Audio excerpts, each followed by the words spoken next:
અમદાવાદમાં ગુજરાત યુનિવર્સિટીમાં એનએસયુઆઈએ વિરોધ પ્રદર્શન કર્યું। એનએસયુઆઈના કાર્યકરો સામે યુનિવર્સિટીએ કરેલી કાર્યવાહીનો વિરોધ કરવામાં આવ્યો।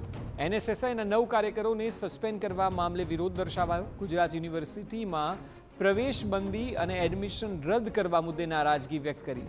આરએસએસની પ્રદર્શની હતી જે એનએસયુઆઈ દ્વારા વિરોધ કરવામાં આવ્યો હતો અને તેને લઈને આ પગલું ભરાયું છે।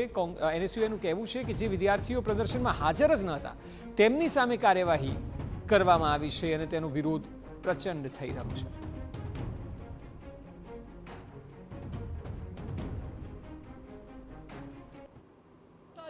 અહીંયા કોઈ એક વિચારધારા ચલાવી લેવાની ના હોય।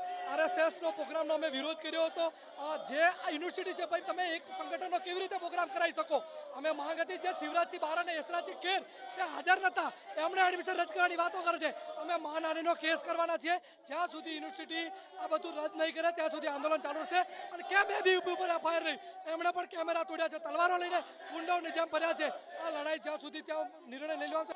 जिस तरीके से यूनिवर्सिटी ने जो रेस्ट्रिक्शन के और सस्पेंशन के कदम उठाए हैं, जो एनएसयूआई के सदस्य इन्वॉल्व नहीं थे उस प्रोग्राम में, उसके बावजूद उनको सस्पेंड करने में आया था।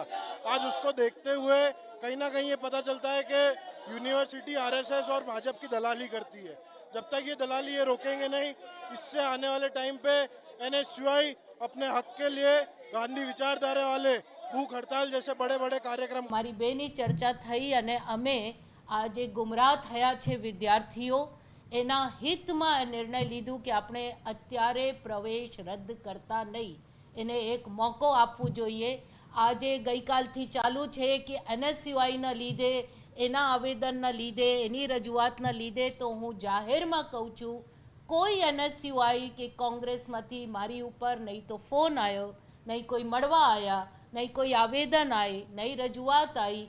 એ લોકોની કોઈ રીચ હતી નહીં।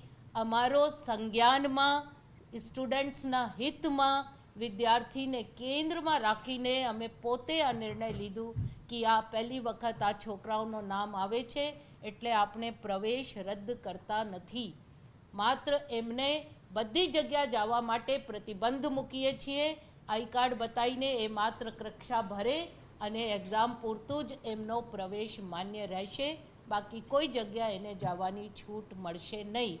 એટલે આવી જાતનો પરિપત્ર ગઈકાલે મારી સિગ્નેચરથી પહેલી વખત રિલીઝ થયો।